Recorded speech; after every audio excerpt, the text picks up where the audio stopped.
You plan to spend millions of shillings in condom education. Yes, under key service area 0013, which will give us the output under 109016. You plan to spend millions of shillings on what you have termed condom education. It is in the ministerial policy statement. I've picked it from it. Condom education and correct use of condoms. The Ministry of Justice.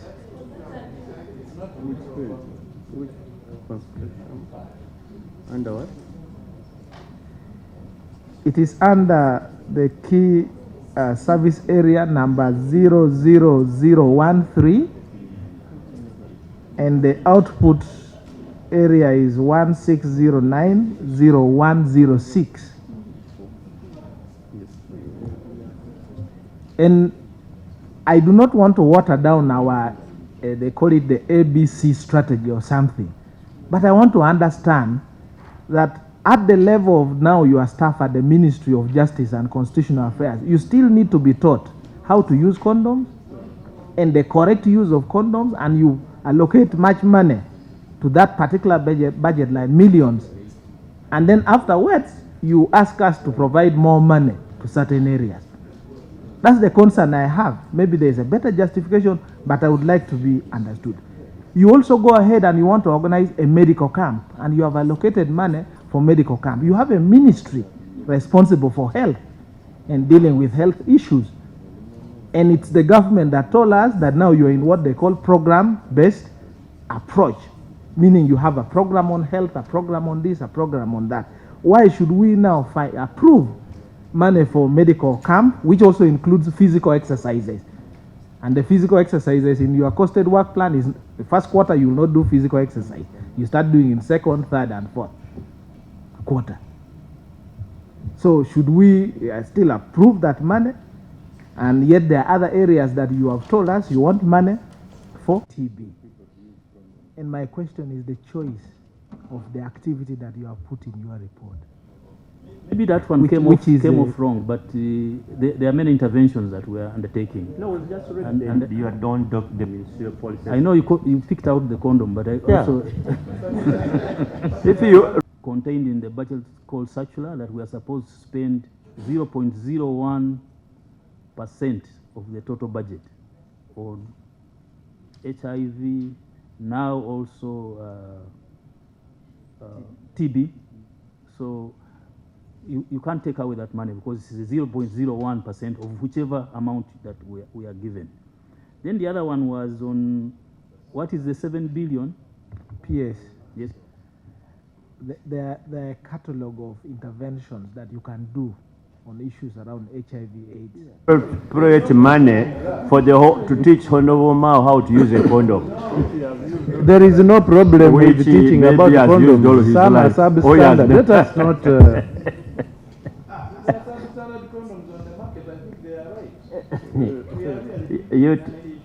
You tell us that we are getting public. Then the concern on what the 7 billion for consultants is that has not been broken down.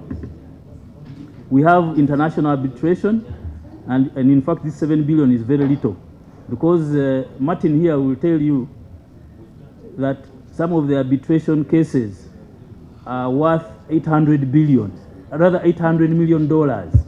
The case is the Rift Valley Railways case. If we are to lose it, if we don't represent well, we will be losing as a country $800 million. So for us to find 7 billion is not enough, because first of all we have international arbitrators who are supported by Attorney General's chambers, and normally this money is not enough. Then lastly there was the concern of the new number plates. That is the bill that has been given to everybody to pay for the new number plates that we are receiving, or replacing the 700 something thousand. I thank you. Honourable Minister, you should now be taking about 10 minutes. The other entity is already here. Let me invite a member who came in later to introduce herself, but also if you have any question to the minister, you can. The woman MP of Madiokolo district. My question is about the issue of cattle compensation. This issue arose when a few members went to court and a report in Parliament was made concerning had stated that all beneficiaries, all those who are affected should be compensated. Now, what is happening, we're seeing answer as to why we have focused on those three regions of Acholi, Lango, and Teso. Because I see a situation where people are going to develop an appetite for suing the government, because when you sue, that's when the government pays attention to you. And what? And Teso. So by the time you reach the other regions, maybe 30 years would have passed. So I would really like a very clear answer as to why West Nile has been left out of this exercise, and what is the plan? You know, they keep saying phased manner. Which phased manner? When will we come to West Nile region? I thank you. Okay, Honourable Minister, 10 minutes. Thank you, Mr. Chairman. The Honorable Jonathan Dodu wants us to talk about sex. But I would like us to talk about nation building. Mr. Chair, Bureau policy statements. Yes. What has been laid by the minister, it's their own document. Yes. And they're the ones who invited us to talk about those issues. I didn't come here to talk about sex. I came here to talk about nation building. My generation is the generation that was at university around the time that Philebongole Lutaya announced publicly that he was infected with HIV.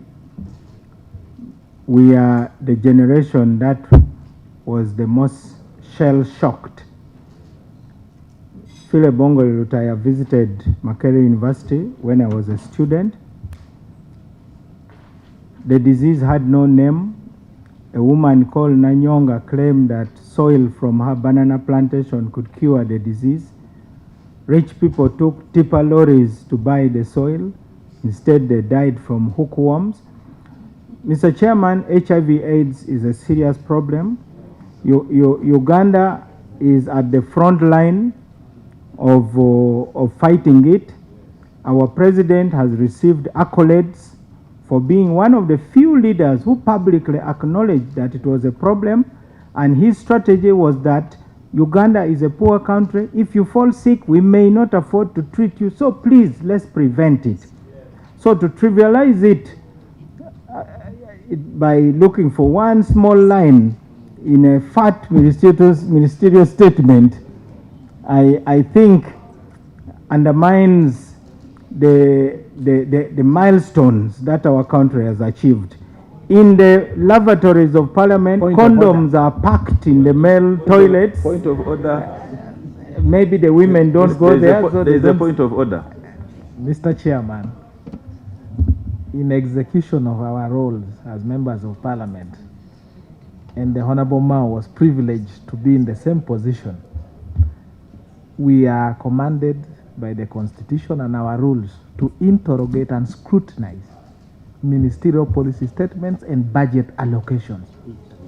Each and every item listed therein, there is no room for that word that he has used, that a matter, a honorable member of Parliament and a shadow minister for justice is trivializing issues.